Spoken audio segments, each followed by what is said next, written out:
Hi everyone, I'm Greg, the creator of Dork. Welcome to our tips and tricks video helping you to make hand brushing our paints quick and easy. Side note, we also have a sister video this one that covers airbrushing our paints. So if you're an airbrusher, click over to that video. Anyways, on to the tips. The first big tip is to look at the side of our bottles for undercoat color recommendations. I know nobody ever reads the directions, but trust me, this info is worth it. Our paints work a little different than most, and the final look of the paint will depend a lot on your choice of base coat. Our singled color metallics work kind of how you expect them to, i.e. if you want a metallic red, you put down a red base coat and then you use red rum over that sort of thing. However, our turbo shifts usually require a black base coat to look like they do on the side of the bottle. While counterintuitive, a paint like blue raspberry will look white in the bottle and then will appear colorful when put over black. There are a few exceptions to prove the rule, like Motherlode, which needs to be put over white, and well, the 7 Zenny shift colors, which can go over the white or black, but you get what I mean. Now that you have painted the right base coat color, it's time to shake or stir paint back up. Metallic paint can be quite heavy and likes to fall out of suspension. The bottle already comes with a mixing ball inside, so shaking by hand will work just fine, but using a vortex mixer is better. However, my new preferred method is to pop the nozzle off the bottle and use one of our silicone mixing sticks to really get in there. Shameless plug. Now we're ready to pop some paint on the palette. Almost.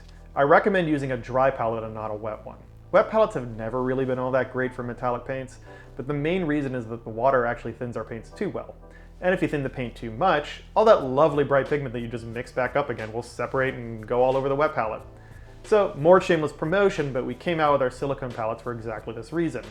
The paint will dry a little bit slower on the silicone, and bonus points because they're non-stick, once the paint dries, it'll just pop right off. Now you can put a couple of drops in your paint palette. You really only need as much as you think you'll use for this first coat or session. And whether hand brushing or airbrushing, I always like to thin my paints a little bit. So we have our own thinning medium coming soon, but until then, other thin hobby acrylic mediums will work just as well. Just don't use anything that says it's a thinner and not a medium. Thinners usually have alcohol in them, which is great for removing our paints from surfaces, but not so much for thinning them. Okay, finally we can put some paint on the model. As with other normal acrylic paints, we're going to want to put down a couple of thin coats to keep from obscuring the details. This is especially true with our paints as they're semi-transparent and will need 2 to 3 coats to become fully opaque. I recommend using as large a brush as you can for the area you're painting, and to try to brush with as large a brush stroke as possible. Essentially, we're trying to cover the whole area with an even and thin layer of our paint. We're not trying to get it fully opaque on this first layer. Let this first coat dry for like maybe 10 to 15 minutes. You don't want it to be wet when you go to apply the second and third layers, otherwise you might just mess up what you did. You can speed it up though using like a hair dryer on low to no heat or a small desk fan. Or you can do like I do and you just wait it out while you're painting the other models in the batch. Now that you have the first coat down, repeat the steps above to apply the second and or third coats.